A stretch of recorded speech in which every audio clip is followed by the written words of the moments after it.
Welcome to the Stevie Yarn Co Knitting and Crochet podcast.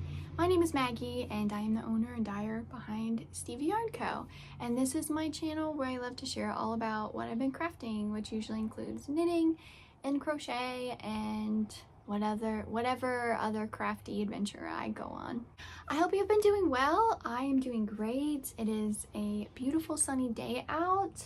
It's like mid-70s, which is perfect weather in my opinion. Anything above 75 degrees, I am just not having a good time. But it's peak spring. We're slowly moving into summer and I am ready. Actually, I think I might see some storm clouds moving in. I hope the camera doesn't get too dark here, but we'll just go with it. I am drinking coffee today. It has been one of those mornings where I have just been reheating my coffee like at least 5 times. That's okay. Some mornings are like that. And I'm drinking it out of my Stevie Yarn Co mug that my husband had made for me, and I love it so much. I hope you have something cozy to sip on or project to work on. I only have a couple projects to share with you today, so let's just dive into it. So first, I'll just start off with what I'm wearing, and this is the Spring Flower Sweater by Suey Knits. Let me stand up here.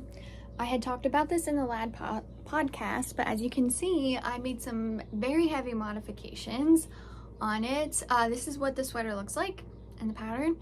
I opted for a crop top version and a super short sleeve instead.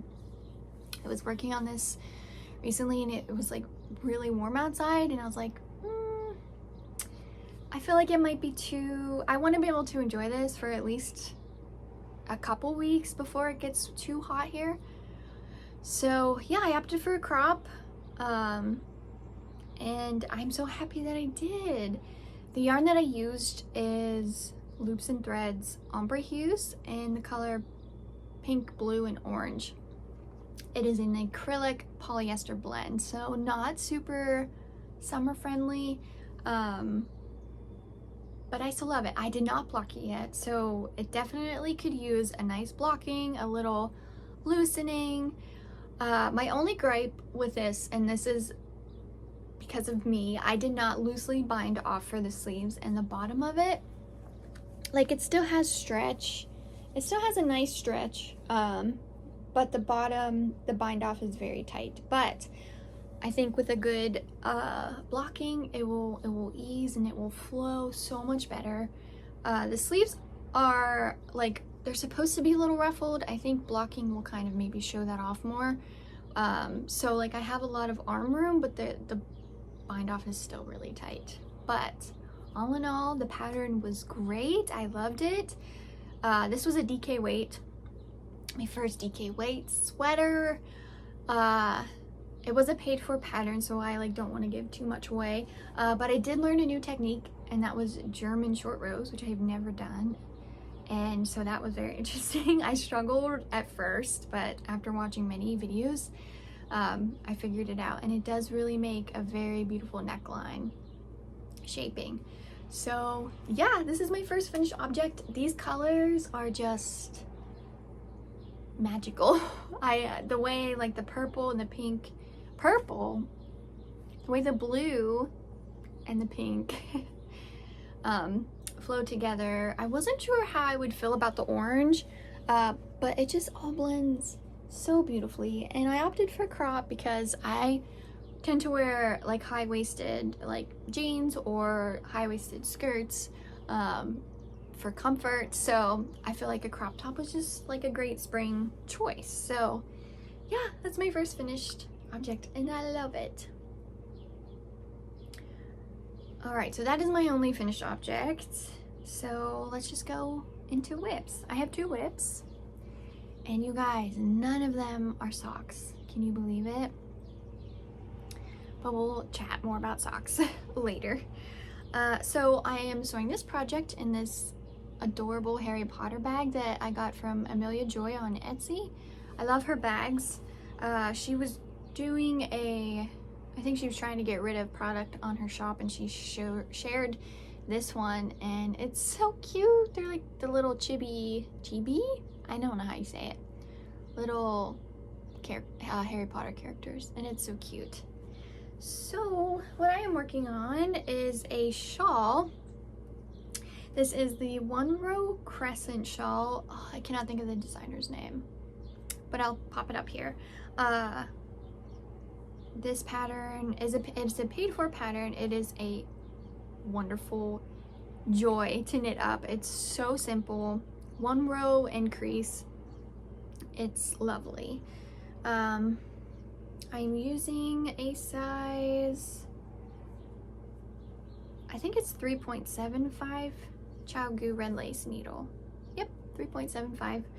And the yarn that I'm using, oh my gosh, sorry, I just like shoved it in my bag, so it's kind of all tangled. This is Madeline Tosh Pure Imagination. I found this in a yarn shop. I think this was inspired by when the Willy Wonka movie came out. It's, oh my gosh, these beautiful pinks, hues of pink and like gold, and I think this is like a nice like periwinkle color, but I love it. It's sock yarn or fingering weight, and yeah, this is where I'm at. So this pattern is so nice because you can use any weight yarn, any size needle, and I feel like this is a perfect stash buster project, especially for the fingering weight. It just calls for 100 grams skein, which is so nice to use. Sorry, I am just worried I'm gonna get out of focus the whole time. Okay, so it's just an easy garter stitch pattern, super simple. It has this nice like lace edging. It's kind of hard to see though. Let me show it this way. Can you see that? A very nice lacy edging. I know it will show more once I can block it, but yeah, this is a super nice mindless project. Great for using up yarn. Yeah, I think I might make some gift knits with this pattern. I think that would be perfect. I think I might be in my shawl era for a while. I just love the thought of having something to just drape over my shoulders on a chilly morning, or if it's like rainy, whatever. But yes, 10 out of 10 pattern, definitely recommend. And the nice thing too is like you could you don't have to just use 100 gram skein. You can just keep adding more and more, as much yarn as you want to make it as big as you want. And I love patterns that have that, where you can just adjust size to whatever you want it to be. I love that. So that's my first work in progress. Now, my next project is a blanket. I have no business starting another blanket. I already have 3 blankets that I've been working on for literally a couple years now, but I couldn't resist this one. So I have been seeing the moss stitch everywhere. I've never done the moss stitch before, so let me just show you. Let me show you what we got. Here she is. Oh my gosh. So I'm doing the moss stitch square blanket. And the reason I wanted to do this was because I have a giant bin of sock yarn scraps that have been sitting for a couple years at this point, but I really want to use them up. I would love to go through my entire yarn stash, whether that be fingering weight or like worsted weight, whatever. I just want to use up every bit, whether that means making a blanket, making gift knits. I just really want to use it up. So I saw the moss stitch. I've seen it all over YouTube, all over Instagram, and I'm like, that would be beautiful. I started a granny stripe blanket with some of my scraps, and it's lovely and I love working on it, but I only did 2 rows, and so I still wasn't able to use up all of my scraps. So with this, I've been holding fingering held double which makes it go so much quicker. And I already went through 2 cakes, which was so lovely, just from this little square. So I'm just going to hold 2 together and crochet until they run out and just keep going. And I did choose specific colors. My granny stripe blanket I would just grab and just add in, like not really caring how the colors came out. But with this one, I thought it would be fun to kind of color coordinate more. So I picked these out from my tub of scraps. Like I still have my Dumbledore socks, like that's still a lot of yarn left. I have my Hermione colorway, that's still a lot left. Just scraps from socks over the years. And yeah, I'm so excited for this project. I have not been able to put it down. If you've never done the moss stitch, it's so simple. I just watched a YouTube video for a moss stitch square, and then I was like, well, I'm just gonna keep going and make a giant blanket. So I can link that if anybody is interested in trying that out. I'm using a size 3.5 millimeter hook for mine, and it gives such a nice texture. It's like such a durable fabric, but like not too thick, like still drapey enough to be a blanket. I am so excited for this. It's super mindless. You don't have to think too much. Yeah, so I have been enjoying working on this. It has been very nice. And it just feels so good to use up yarn cakes that have been sitting for so long. It feels so good to use that up. So if you were thinking of using up your scraps, that is a great stash buster as well.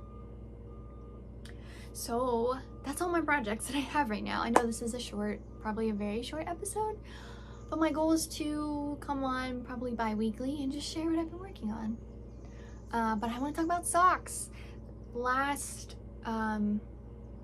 last podcast, I had mentioned I felt like I needed to take a break from knitting socks. I was just kind of feeling burned out, wasn't in the mood to knit them, and I feel really bad. I just immediately assumed that summer sock camp was going to be this year, and Kay, Crazy Sock Lady, announced that she wasn't hosting it, which I totally understand and respect.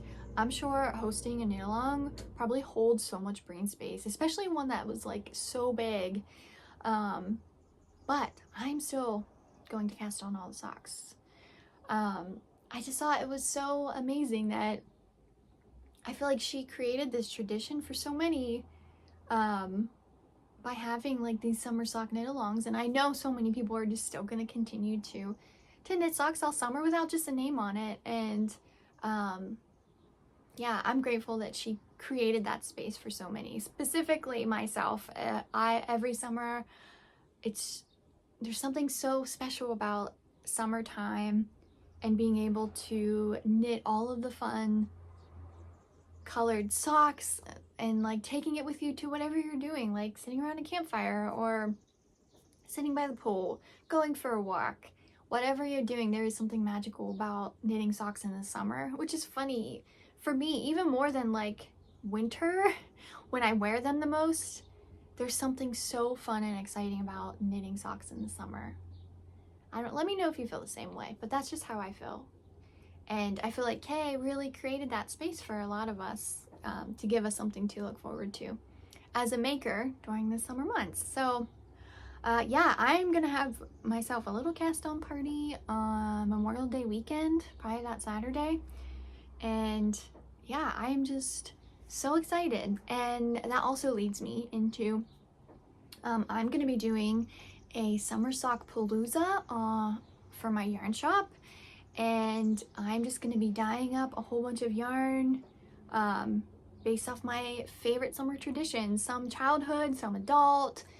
Yeah, I'm really excited. I already started dyeing. I have so many colorways like already planned out.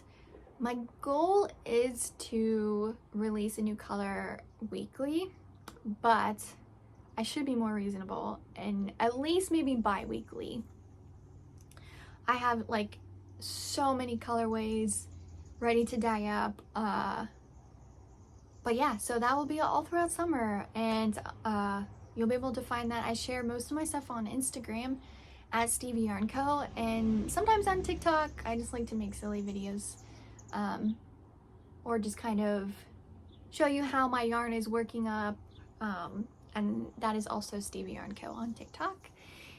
And yeah, I'm so ready to indulge in summer this year. I have a lot of plans with my husband and family and friends, and I'm just looking forward to knitting all of the colorful socks and just embracing summer. So yeah, I'm sorry this is a very short one today, but that's all I have to share today. I have not been reading much lately, which I really need to get back into. I think once I start back into socks, I'll probably read more, because I like to knit socks and read at the same time on my Kindle, so I'll probably get back into it then. But yeah, as always, I would love to hear what you're working on. What are your summer plans? Are you gonna knit socks for summer too? Yeah, I love to hear all about what everybody's making all the time. So thanks for hanging out with me and for being here, and I'll see you in the next one. Bye!